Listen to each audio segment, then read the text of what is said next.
meninjau materi yang kedua, yakni akan disampaikan dari perwakilan dari PPK Palang kepada Bapak Akbarul Triyono SPD. Waktu dan tempat kami persilakan.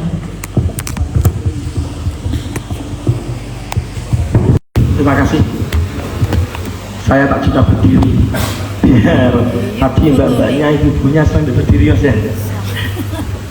Berdiri dengan tegak. Assalamualaikum warahmatullahi wabarakatuh. Saya perkenalkan dulu, ini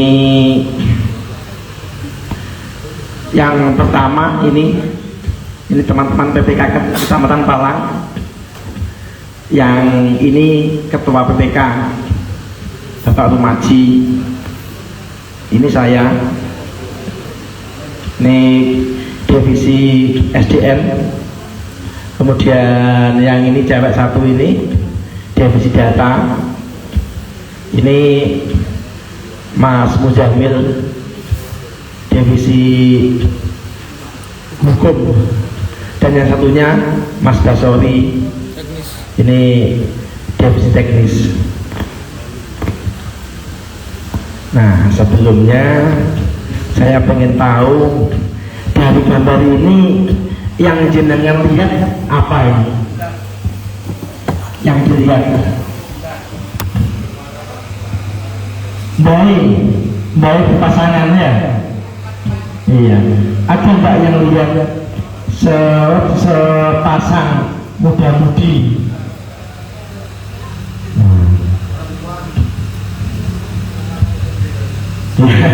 Ada penampakan di sudah ya.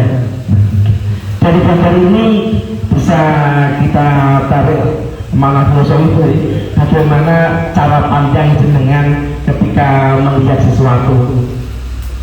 Intinya apa?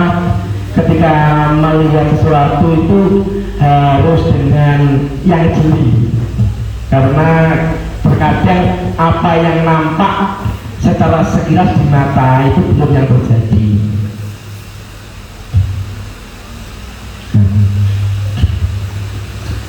Ini sebentar lagi yang kita akan melaksanakan pemilu atau pemilihan Bapak Ibu ya. Nah, ini ada pemilu dan pemilihan. Kira-kira jenengan tahu nggak bedanya pemilu dan pemilihan? Halo, bagaimana ya? Pemilu dan pemilihan sama-sama memilih. Makanya tadi paling enak menggunakan bahasa apa? Bahasa coblosan. Mohon orang coblos seperti itu. Jadi ini Bapak Ibu ya, antara pemilu dan pemilihan. Kalau pemilu itu yang kemarin dilaksanakan, yaitu memilih presiden dan wakil presiden dan juga legislatif. Nah, kalau pemilihan itu memilih kepala daerah. Asasnya sama Bapak Ibu ya, asasnya luber dan jurdil. Manfaatnya pemilu atau pemilihan sebagai sarana perwujudan kedaulatan rakyat, sarana untuk melakukan pergantian pemimpin secara konstitusional, sarana bagi pemimpin untuk memperoleh legitimasi, dan sarana bagi rakyat untuk berpartisipasi dalam proses politik. Ini roadmap Pilkada Indonesia. Jadi di tahun 2015 pelaksanaan pilkada itu serentak dilaksanakan oleh 26 daerah. Jadi ketika tahun 2015 itu ada 26 daerah yang melaksanakan. Berikutnya 2017 dilaksanakan oleh 101 daerah. 2019 171 daerah. 2020 270 daerah, dan yang sekarang ini 2024 pelaksanaan pilkada serentak tahun 2024 dilaksanakan serentak 544 daerah. DIY kabupaten kota di DKI Jakarta tidak melaksanakan pilkada. Jadi yang di DIY dan di DKI tidak melaksanakan. Ini saya pemilihannya Bapak Ibu ya. kita pemilihan ada dua. Yang pertama pemilihan gubernur dan wakil gubernur, yang kedua bupati dan wakil bupati atau wali kota dan wakil wali kota.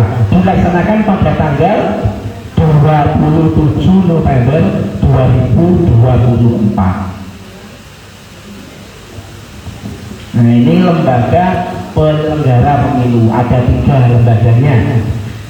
Yang pertama KPU, ini yang melaksanakan, yang menyelenggarakan. Kemudian yang kedua DKPP, yang menangani pelanggaran kode etik. Yang ketiga ini Bawaslu, yang mengawasi jalannya tahapan penyelenggaraan pemilu. Jadi di sini yang berbeda di sini bahwa dari Bawaslu ini mengawasi jalannya tahapan penyelenggaraan pemilu. Jadi di setiap tahapan harapannya yang dari Bawaslu sampai ke bawah sampai di PKD itu bisa mengawasi jalannya tahapan-tahapan, sehingga ketika terjadi kecurangan atau yang ketidakbenaran, pelanggaran itu dari Bawaslu bisa mengawasi dan bisa memberikan teguran kepada penyelenggara di KPU. Jadi harapannya jenengan-jenengan yang kebetulan menjadi PKD itu bisa melakukan tugasnya. Jadi dari kami selaku penyelenggara lebih senang ketika jenengan dengan PPS kami itu tidak ada hubungan yang mesra. Karena kalau ada hubungan yang mesra itu pasti potensi terjadi kebijakan yang melanggar peraturan itu sangat besar sekali. Jadi saya lebih senang kalau hubungannya PKB dengan PPS itu harus lebih senang seperti itu, sehingga ketika PPS ada penyalahgunaan wewenang, nah jenengan sudah tugasnya harus menegur seperti itu. Jadi satu contoh di Ketan Malang ada salah satu PKD yang memang benar-benar melakukan pengawasan luar biasa pada PPS-nya. Jadi saya mendengar senang ketika PPS saya bilang, Mas PKD ini rewel, ya memang tugasnya kayak ngono. Ketika sampean melaksanakan tugasnya itu sesuai dengan aturan, nggak mungkin PKD-nya rewel. Jadi jenengan yang PKD ya, jangan takut, jangan sungkan ketika jenengan melakukan pengawasan sesuai dengan sikap jenengan. Ketika PPS lapor ke saya, pasti nggak saya tegur. Karena di awal ketika saya membintai PPS sudah saya tekankan jangan sekali-kali melanggar aturan. Banyak sekali aturan-aturannya. Contoh bagaimana dengan aturan yang Pantale ataupun KPPS yang didistribusikan itu dengan ada aturannya. Nah itu pun juga jenengan harus di situ. Terus lagi hubungan-hubungan emosional yang akhirnya bisa menjadi sebuah kebijakan yang melanggar aturan. Nah itu fungsinya jenengan. Kalau jenengan diam saja, nah itu malah kurang baik. Sehingga sering ketika Mas Putra, Mas Riko, Mas ditanya ini piye, ya saya kembalikan, ya PKB sampai piye, saya masih gitu.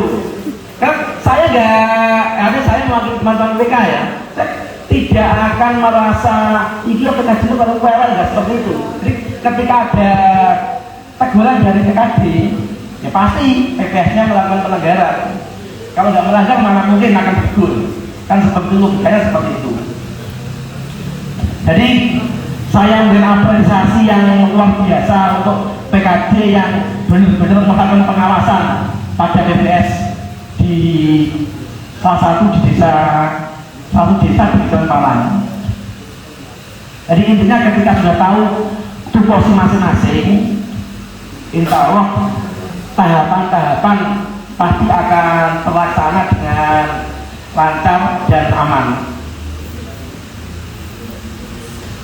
Nah ini sumber daya manusia di Badan Ehok dari jalurnya KPU untuk panitia pemilihan kecamatan ini ada 100 orang, yang mana ini 20 kecamatan kali 5 orang. Jadi di setiap kecamatan ada PPK yang banyaknya 5, sehingga jumlahnya Kabupaten Tuban ada 100 orang.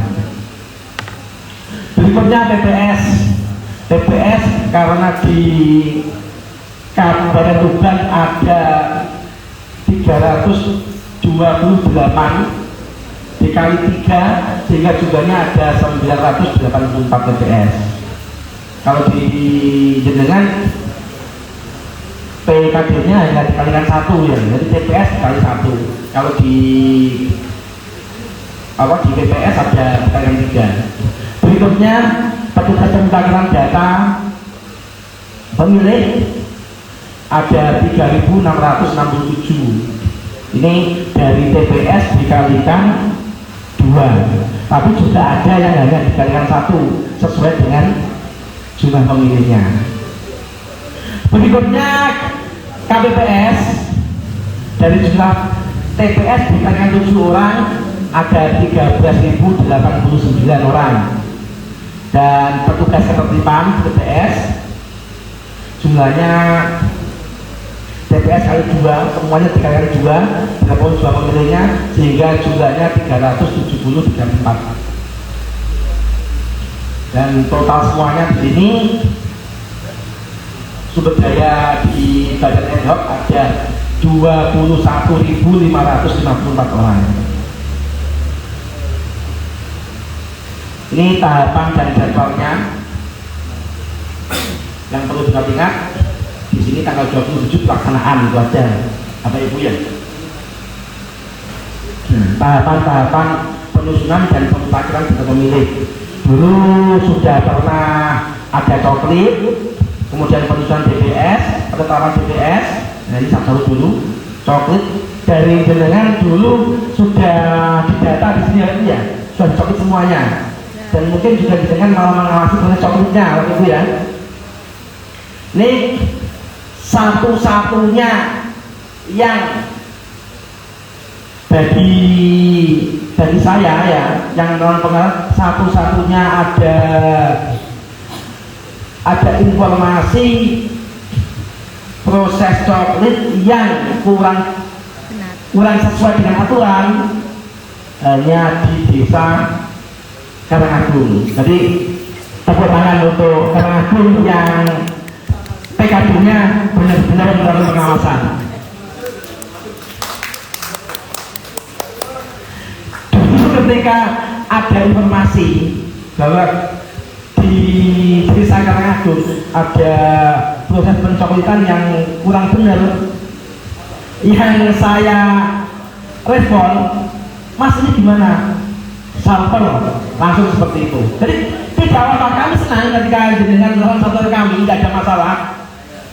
Itu berarti jenengan memang benar-benar melaksanakan tugasnya dengan baik. Jadi jangan belum ada apa untuk diwilayah dasar bugano. Iya, kalau bentuk dewe itu yang benar-benar tertutup sampai nanti sudah ditutup, tapi mau dipelaksanaan baru muncul, itu malah susah lagi.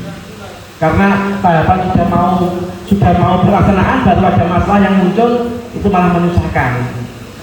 Jadi saya tekankan lagi, jenengan selaku yang di KD ya, yang di KD yang selaku yang bertugas melaksanakan pengawasan, laksanakan tugas-tugas jenengan dengan sebaik mungkin. Apakah hanya PKD? Tidak, dari masyarakat pun juga bisa. Jadi masyarakat pun ketika melihat ketidakbenaran, nah langsung laporkan saja, nggak apa-apa. Saya menerima dengan lapang dada ketika dengan melakukan pengawasan yang baik dan menemukan kecurangan atau melakukan pengawasan ada yang tidak benar, dengan laporkan, saya malah berterima kasih seperti itu. Berikutnya, nah di sini ini DPS yang di Kabupaten Tuban, ini jumlahnya totalnya ada 944.304. Ini dibagi 2, laki-laki dan perempuan, ini jumlahnya. Ini DPT-nya 942.365 dan terbagi dua ini yang laki-laki, ini yang perempuan.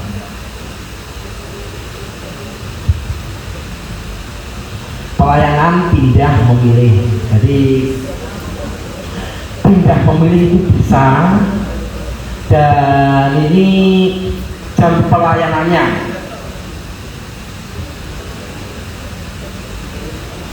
yang tanggal 17 September sampai 20 Oktober kemarin itu, yang sampai kalau nggak salah hari Senin kemarin itu yang harus ditutup di hari Senin jam 23.59. Kemudian jam pelayanannya ini setiap hari jam 8 sampai jam 16.30. Nah ini yang hari terakhir tadi. Nah ini misalkan dengan melihat TPS yang tidak melakukan tugasnya, dengan tegur nggak apa-apa. Kalau dan tegur nggak mau ya laporkan saja, karena memang mereka ketika sudah mendaftar di TPS harus siap melakukan tugasnya, termasuk tugas yang ini. Cuma kemarin ini tidak ada laporan, mungkin semuanya memang sudah berjalan sesuai dengan aturan yang berlaku. Nah ini syarat-syaratnya untuk pindah memilih. Jadi tidak harus ketika minta pindah memilih itu tidak seperti itu. Ini ada syarat-syaratnya, ada 9 poin ini. Yang pertama, menjalankan tugas di tempat lain pada saat hari pemungutan suara. Yang kedua, menjalani rawat inap di fasilitas pelayanan kesehatan dan keluarga yang mendampingi. Penyandang disabilitas, menjalani rehabilitasi, menjadi tahanan di rumah tahanan atau lembaga pemasyarakatan, tugas belajar atau menempuh pendidikan menengah atau tinggi, pindah domisili, tertimpa bencana alam, bekerja di luar domisilinya.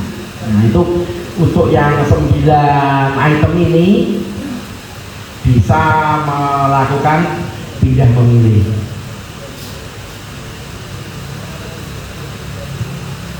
Ini tahapan pencalonan Bapak Ibu ya. Ini pencalonan dibuka mulai tanggal 24 ini Agustus dan sudah ditetapkan semuanya, jika sekarang sudah tahapan kampanye. Nah ini calonnya. Jadi di Kabupaten Tuban ada 2 pasangan calon. Yang pertama, maaf, betul. Nah, ini siapa Bapak Ibu? Kenal nggak kira-kira ini? Ini yang nomor 1 Mas Riyadi ini ya. Yang nomor 2 ini Mas Lindra. Mas Riyadi ini yang kemarin menjadi wakil bupati, sekarang mencalonkan sendiri. Dan ini Mas Lindra yang kemarin bupati, yang gambarnya di sini.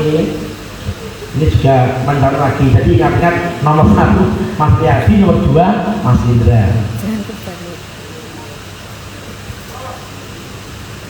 Nah ini yang di provinsi ada 3 calon, yang kebetulan ketiga-tiganya ini adalah perempuan hebat, semua perempuan calon gubernurnya. Kenal Bapak Ibu? Mas Mbak kenal nggak ini? Siapa yang ini? Siapa? Iya ini Haja Lulu nih ya.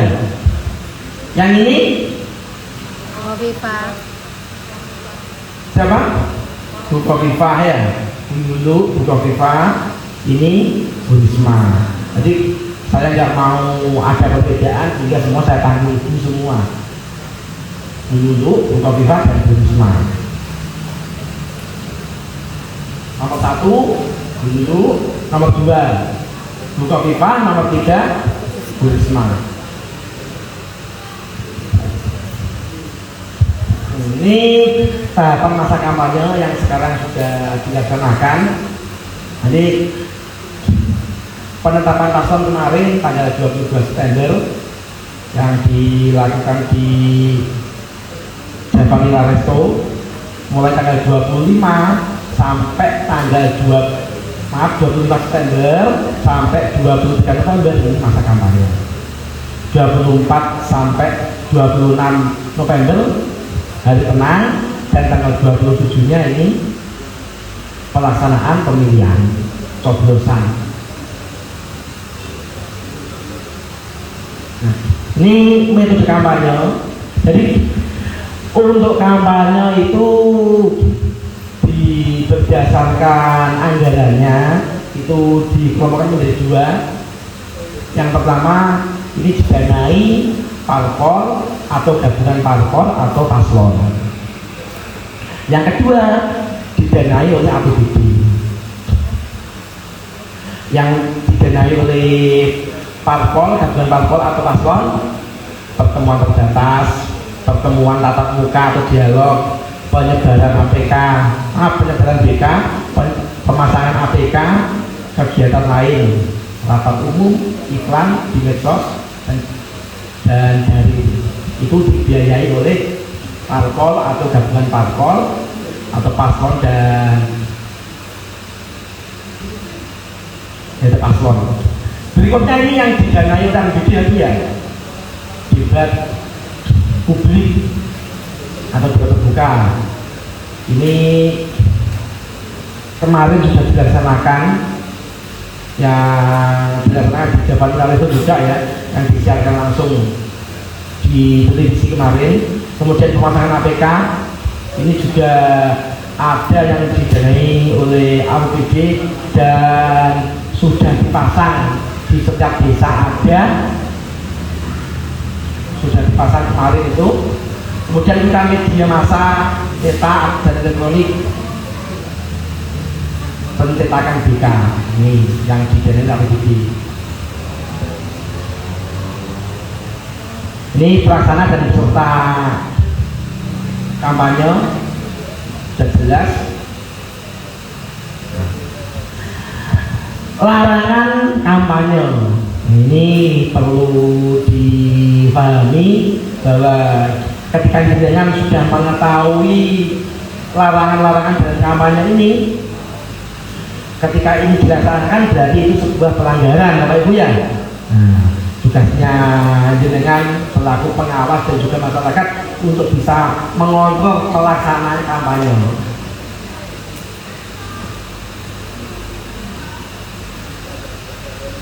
Ini yang ketentuan penyiaran dan pemberitaan kampanye, saya lanjutkan saja.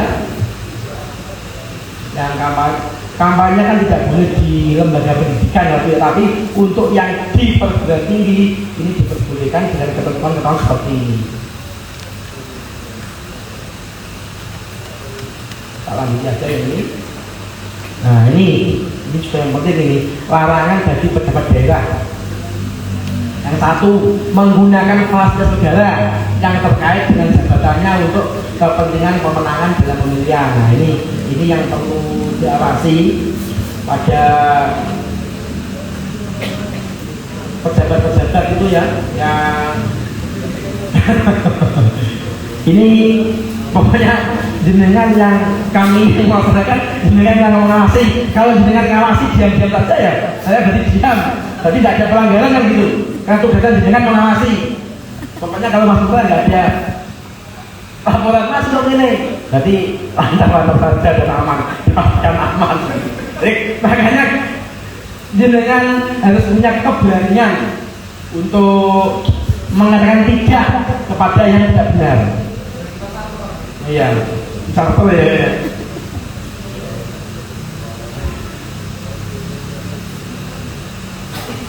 Larangan bagi parpol, gabungan parpol, paslon dan kampanye. Selama masa kampanye, parpol atau gabungan parpol, paslon dan kampanye dilarang melibatkan pejabat BUMN atau BUMD, ASN, anggota kepolisian, anggota TNI. Nah, ini yang anggota kepolisian, anggota TNI ini biasanya mengawal, tapi yang ini ASN ini kadang-kadang ini yang muncul terhubung kadang-kadang, makanya pengawasan jenengan dari benar-benar jeli ketika melihat gambar tadi ada apa di dalamnya. Kepala desa, nah kepala desa atau sebutan lain lurah dan perangkat desa, sebutan lain perangkat lurah. Nah, seperti ini Mas Putro Sekdes Purworejo yang jadi rebutan oleh Mbak Nurul juga apa tadi? Mbak Lisa. Mbak Nurul dan Mbak Lisa ya. Angkut semuanya Mas, jangan kita kasih. Ini hati-hati ini ya yang kepala desa atau lain lurah dan perangkat desa ini dilarang dilibatkan, sehingga jenengan ketika mengaku memang harus, setelah kita katakan harus berani mengatakan jangan atau malah tidak. Pak, enggak Pak, sungan tinggi. Jangan-jangan seperti itu. Kalau bilang tidak punya keberanian untuk menegur, ya laporkan saja. Laporkan siapa? Laporkan Mas Putra, selesai. Jadi jenengan setidaknya tugas jenengan sudah selesai ketika melaporkan. Nah, kalau Mas Putra tidak lanjuti ya sudah. Ada tindakannya, ada apa dengan Putra? Kayaknya seperti itu. Berikutnya, nah, ini larangannya. Larangan bagi parpol, gabungan parpol tim kampanye. Ada 7 ini yang larangannya: melakukan kampanye sebelum dimulai, menambahkan DK di tempat umum, tempat ibadah, rumah sakit atau tempat pelayanan kesehatan, tempat pendidikan, dan seterusnya ini. Seperti kemarin ada laporan di desa Leran Kulon kalau tidak salah, masang banner itu. Nah, itu juga karena laporan masuk dan disampaikan ke kami, akhirnya juga ada penanganan. Terus di desa Dodok juga ada juga. Ini malah saya tidak ya apa? Tuh desa ini banyak desanya. Ini cuma yang apa? Yang lain kan hanya tertulis. Tapi ketika yang sampai dikomunikasikan tadi di Leran Kulon sama di Desa Dodok.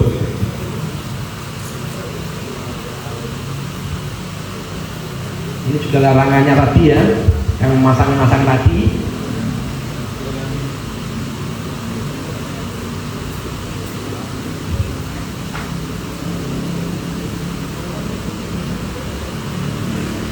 Larangan bagi parpol atau gabungan parpol paslon tim kampanye. Nah, parpol gabungan parpol paslon tim kampanye dilarang menjanjikan dan atau memberikan uang materi lainnya untuk mempengaruhi penyelenggara pemilihan dan atau pemilih.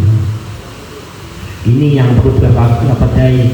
Biasanya memang musimnya ya, yang namanya sudah pesta demokrasi, yang orang pesta. Kemudian yang ini paslon dan atau tim kampanye selama masa kampanye dapat memberikan makan. Jadi memberikan makan boleh, makan minum dan transportasi kepada peserta kampanye dengan ketentuan biaya makan, minum dan transportasi dilarang diberikan dalam bentuk uang. Nah, jadi intinya boleh diberikan tapi tidak dalam bentuk uang. Bensin kalau bensinnya nggak apa, bocor ini sate 10 liter. Ada batas. Kemudian yang kedua ini besarnya biaya makan minum dan transportasi didasarkan pada standar biaya daerah. Nah, batasnya di sini berapa, nanti tanya Mas Putra sudah tahu itu berapa. Sudah tinggi montong. Parpol dan atau tim kampanye dapat, paslon dan atau tim kampanye selama masa kampanye dapat memberikan makan. Tadi ini ya, sama tadi ini. Ini berikutnya langkah-langkah menjadi pemilih yang cerdas. Jadi sebagai masyarakat tentunya sebelum memilih itu harus bisa berpikir dulu supaya menjadi pemilih cerdas dan tidak salah pilih, sehingga ketika sudah jadi pemimpin yang dipilih tidak menyesal di kemudian hari. Nah, ini yang pertama, ini lihat visi misi dan program calon. Lihat dulu visi misi dan programnya cocok gak dengan yang dengan inginkan. Yang kedua, lihat track recordnya. Kode API. Yang ketiga, saling mengikuti informasi terkait dengan pemilihan. Nah, jenengan harus selalu update informasi. Cek dan dicek informasi tentang pemilihan yang diperoleh. Jadi jangan hanya jawab saja, tapi cek dulu ke validitasnya. Tidak terpengaruh oleh berita hoax dan tidak menyebarluaskan berita hoax. Yang ini risikonya tadi masih bisa terkena undang-undang ITE itu ya. Bersikap objektif, kritis dan cerdas dalam menyikapi suatu isu politik dan pemilihan. Gunakan hak pilih, datang ke TPS. Nah ini ingat, gunakan hak pilih dengan datang ke TPS untuk memilih. Jangan sampai golput eman-eman, karena suaranya yang didengar itu menentukan. Yang terakhir dari awasi kinerjanya. Nah, kinerjanya bagaimana diawasi. Ini peran serta masyarakat dalam pemilihan, karena biar bagaimanapun masyarakat itu juga punya peranan yang penting dalam pemilihan. Yang pertama terlibat dalam penyelenggaraan pemilu. Jadi peran yang pertama itu terlibat dalam penyelenggaraan pemilu, bisa mendaftar menjadi PPK, Panwas, kemudian PKD, PPR, KPPS, PTPS dan sebagainya. Cuma ingat-ingat yang di sini ya, ketika terlibat dalam penyelenggaraan pemilu ini tidak boleh sesama penyelenggara ada hubungan pernikahan. Jadi kalau dengan pengen sama-sama menjadi penyelenggara, ya pisah dulu sementara. Milih pisah, kalau milih jadi penyelenggara, saya yakin mesti memang hubungannya. Jadi salah satu saja yang jadi. Jadi contoh seperti ini, istri saya itu pengen jadi KPPS, bilang gini, Pak mosok sampai dari BPK aku dari KPPS seperti itu, karena di lingkup RT itu kan ketika menjadi petugas kan sebuah kebanggaan gitu ya. Nah, ini saya pengen jadi KPPS. Tajam gini, lah iya mah pengen jadi KPPS, tak aku mundur ke PPK lah ya jadi KPPS, tajam seperti itu. Ya, artinya gini, saya nggak mau menjelaskan dengan yang bahasa yang resmi gitu kan. Jadi akhirnya tajam sampai jadi KPPS, aku tak mundur ke PPK. Oh, berarti KPPS bisa mono wae. Akhirnya nggak mau jadi KPPS.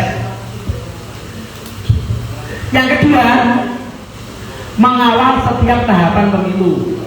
Tahapan tadi sudah banyak sekali kan ya, dan sekarang sudah tahapan kampanye dan DPTB. Ini harus dengan awasi, dan kalau dengan menemukan pelanggaran-pelanggaran, ya nanti laporkan biar ditindak. Membantu sosialisasi pemilih. Nah, jadi masyarakat juga bisa bukan itu ya, memberikan sosialisasi, memberikan pemahaman, pengetahuan tentang pemilihan. Berikutnya membantu pendidikan politik bagi pemilih, memantau pemilu, survei atau jajak pendapat.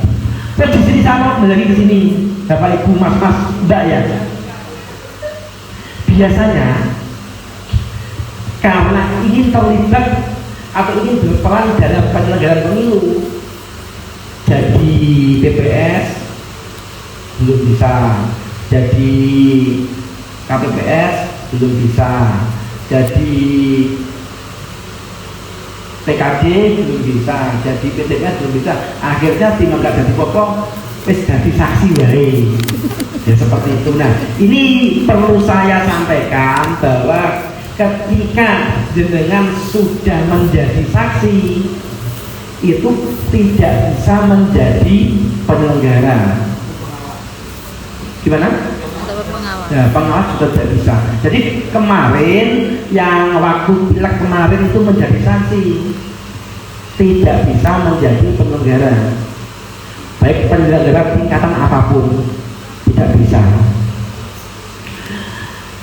Pengurus partai, tim kampanye dan saksi itu sudah tidak ada kebijakan lagi, sehingga pasti dipastikan tidak bisa.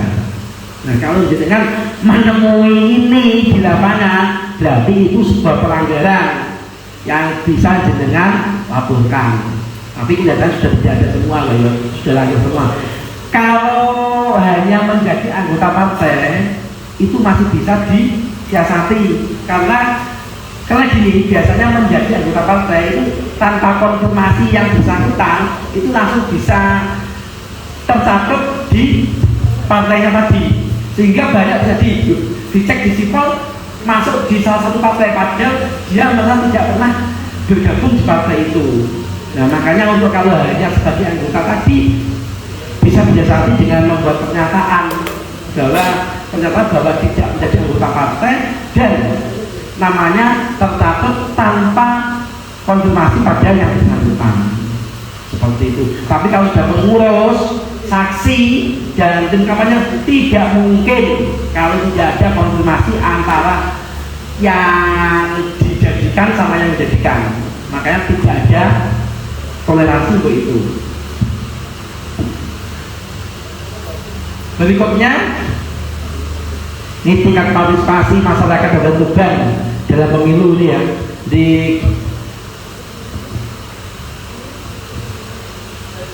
Ini presentasinya di sini ya. Yang di kabupaten ini minim sendiri hanya 85%. Semoga besok yang pilkada ini bisa lebih dari 95%. Nah, ini juga tugasnya penyelenggara yang namanya ini, dan kami pun dari penyelenggara sudah melakukan sosialisasi yang luar biasa, baik secara tatap muka maupun juga dengan penempelan banner. Ini angka partisipasinya, saya fokus di sini aja pilkada ya, 2015 52,08%. Pilgub 2019 58 meningkat, Pilgub 2020 74,2%. Nah, ini pilkada umat kira-kira berapa persen ini ya? Semoga aja ini menjadi 99%. Hanya 1% yang tidak.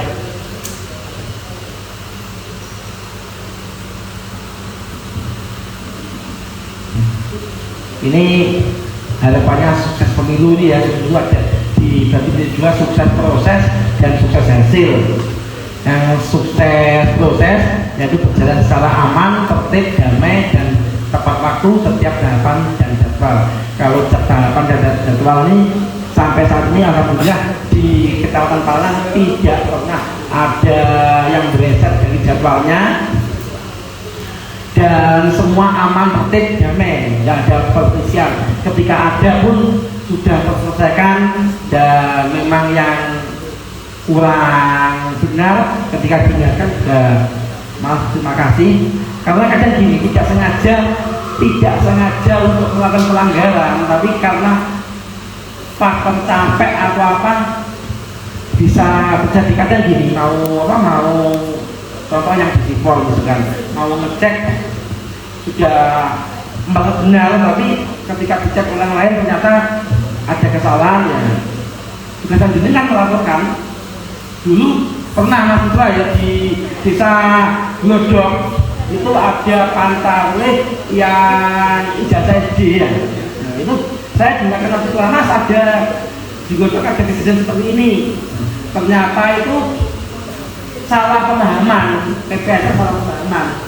Kalau dipikir distribusi itu yang sekian, sehingga karena ada yang ijazah SD dan itu sudah pas jumlahnya, sehingga itu yang dijadikan. Nah, ternyata miskomunikasi saja, kayak misunderstanding, sehingga ketika diingatkan ini nggak boleh karena kita bisa distribusi dan distribusi diprioritaskan, sehingga mau nggak mau tetap diganti. Berikutnya sukses hasil atau substansi, yaitu menghasilkan pemimpin yang aspiratif. Semoga besok yang menjadi pemimpin di Kabupaten Tuban dan di Jawa Timur adalah pemimpin-pemimpin yang aspiratif sesuai dengan yang diinginkan oleh pemilu. Terima kasih, itu dari kami. Kalau nanti ada pertanyaan, monggo dibuka sesi dialog saja. Saya kira assalamualaikum warahmatullahi wabarakatuh. Waalaikumsalam. Meja acara selanjutnya yakni tanya jawab. Kami persilahkan kepada para tamu undangan untuk memberikan pertanyaan kepada kedua narasumber. Karena terbatasnya waktu, kami berikan 1 hingga 3 maksimal pertanyaan masing-masing kepada narasumber. Kami persilahkan. Mungkin dari Bapak maupun Ibu. Gih, monggo. Bisa maju ke depan, Mas?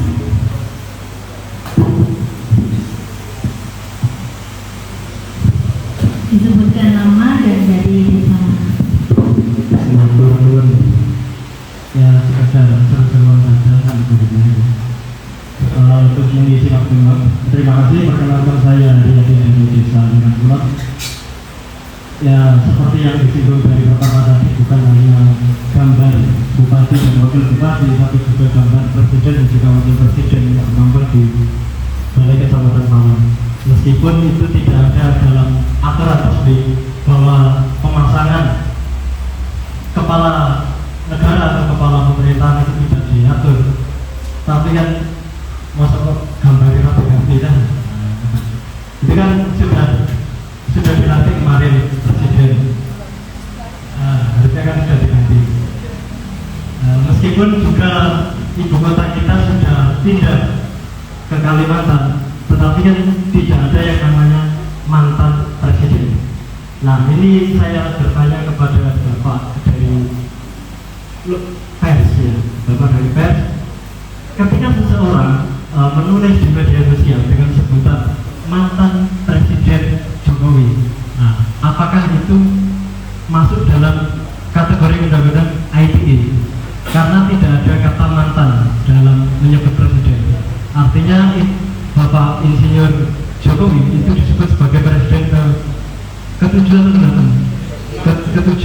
Jadi bukan mantan presiden Jokowi, kan bukan begitu penyebutannya. Selanjutnya kepada dari KPU ya, ini ada pertanyaan terkait tadi bahwa kampanye tadi tidak boleh diberikan berupa uang, tapi boleh berupa transportasi. Nah misalkan gini, misal saya sebagai tim kampanye, ini tak main voucher pulsa atau voucher internet, apakah itu diperbolehkan? Oke, Mbak Turun, terima kasih. Pelan-pelan. Baik, terima kasih. Apakah mau dijawab terlebih dahulu, Bapak? Oke, monggo. Terima kasih untuk Mas siapa? Haryati, Nuryono Haryati. Mas Suryono dari daerah Nukulan ya. Kalau terkait untuk foto ini memang belum terupdate untuk presiden dan wakil. Pak Camat saya temui kemarin, maaf Mas belum beli, sudah kita himbau Pak kalau segera diganti. Nah untuk tempelan kedua ini sudah banyak yang komplain memang, dan kita konsultasikan juga di kabupaten karena ya mungkin kecintaan beliau terhadap bupati dan wakilnya yang sedang cuti sampai gak dicoplok kalau Pak Camat. Saya minta Pak kalau bisa diturunkan Pak, enggak ada tulisannya karena gini lah, APK alat peraga kampanye itu harus memenuhi unsur juga. Secara aturan begini, harus ada visi misi dan nomor urut. Nah itu baru sebut kampanye. Kalau ini ya bisa komposisinya beliau pakai seragam dan dia masih menjabat walaupun cuti dan ada pemangku jabatannya. Nah, jadi tidak memenuhi unsur pelanggarannya. Seperti itu Mas untuk jawaban dari kami. Terima kasih. Selanjutnya untuk pertanyaan terkait media diteruskan sama Mas Ri. Monggo Mas. Terima kasih Mas Haryati. Nah, itu butuh sebenarnya sosialisasi karena banyak yang nggak tahu bahwa sebutan itu sudah nggak ada. Mantan gitu kan nggak ada. Kalau mantan pacar banyak, boleh ya, seperti itu. Oke. Nah, selama ini tidak dipersoalkan, kemudian ini juga tidak menyinggung siapapun yang ngerti, artinya yang paham, ya bisa mengingatkan. Misalnya panjenengan kok tiba-tiba baca komen lur misalnya, belum itu salah, saya itu gak ono, saya itu sebutan mantan, tapi Presiden Republik Indonesia ke-6, ke-7, ke-5 dan macam-macam. Nah, bisa seperti itu selama tidak ada persoalan, ya seperti yang disampaikan Mas Riono tadi, moneka laporan ya berarti aman-aman kan, seperti itu. Sekali lagi memang masyarakat banyak yang belum tahu itu sebutan-sebutan itu. Nah, disinilah peran panjenengan semua yang ngerti itu untuk menyampaikan seperti itu. Mantan kepala desa banyak, mantan pacar apalagi masa dia itu mesti mantannya wajar seperti itu. Zaman loh. Lah, nek kata Mas Riono alumni beniso alumni dari itu. Oke, seperti itu kira-kira Mas Riyadi. Monggo. Terima kasih. Berkaitan tadi aja, ketika memberikan voucher pulsa atau paket pulsa tadi ya, yang jelas begini, yang namanya aturan ketika tidak ada larangan berarti kan diperbolehkan, ya. Cuma yang jelas ketika ambil contoh standar transportasi tadi ya, kan ada batasannya. Nah, itu batasannya pasti ada. Dan intinya gini, ketika tidak ada larangan berarti diperbolehkan. Kalau sudah jelas itu, atau mungkin punya pengalaman seperti itu, atau pengen mencoba yang seperti itu. Jadi tadi bisa aja, ketika aturan tadi ketika tidak ada larangan berarti diperbolehkan seperti itu. Dan mengenai besarannya itu sudah ada aturannya, berarti kan sudah jelas itu Mas ya. Itu aja, terima kasih.